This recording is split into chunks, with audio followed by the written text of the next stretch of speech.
Chapter 38. At that time Judah left his brothers and went down to stay with a man of Adullam named Hira. There Judah met the daughter of a Canaanite man named Shua. He married her and lay with her. She became pregnant and gave birth to a son, who was named She conceived again and gave birth to a son and named him Onan. She gave birth to still another son and named him Shelah. It was at Kesed that she gave birth to him. Judah got a wife for his firstborn, and her name was Tamar. But Judah's firstborn, was wicked in the Lord's sight, so the Lord put him to death. Then Judah said to Onan, "Lie with your brother's wife and fulfill your duty to her as a brother-in-law, to produce offspring for your brother." But Onan knew that the offspring would not be his. So whenever he lay with his brother's wife, he spilled his semen on the ground to keep it from producing offspring for his brother. What he did was wicked in the Lord's sight, so he put him to death also. Judah then said to his daughter-in-law Tamar, "Live as a widow in your father's house until my son Shelah grows up." For he thought, "He may die too, just like his brothers." So Tamar went to live in her father's house. After a long time, Judah's wife, the daughter of Shua, died.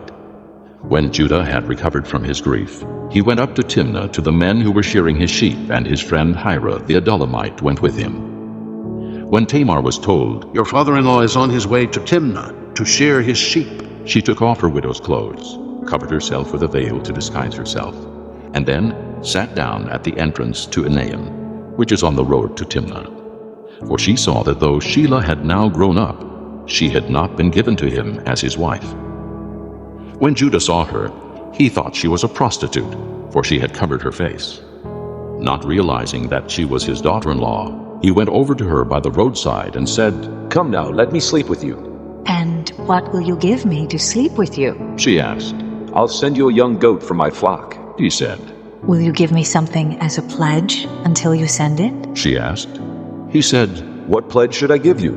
"Your seal and its cord, and the staff in your hand," she answered. So he gave them to her, and slept with her, and she became pregnant by him. After she left, she took off her veil and put on her widow's clothes again. Meanwhile, Judah sent the young goat by his friend the Adullamite in order to get his pledge back from the woman, but he did not find her. He asked the men who lived there, "Where is the shrine prostitute who was beside the road at Enaim?" "There hasn't been any shrine prostitute here," they said. So he went back to Judah and said, "I didn't find her. Besides, the men who live there said, there hasn't been any shrine prostitute here." Then Judah said, "Let her keep what she has, or we will become a laughingstock. After all, I did send her this young goat, but you didn't find her." About 3 months later, Judah was told, "Your daughter-in-law Tamar is guilty of prostitution, and as a result, she is now pregnant." Judah said, "Bring her out and have her burned to death." As she was being brought out, she sent a message to her father-in-law. "I am pregnant by the man who owns these," she said. And she added, "See if you recognize whose seal and cord and staff these are." Judah recognized them and said, "She is more righteous than I, since I wouldn't give her to my son Shelah." And he did not sleep with her again. When the time came for her to give birth, there were twin boys in her womb. As she was giving birth, one of them put out his hand. So the midwife took a scarlet thread and tied it on his wrist and said, "This one came out first."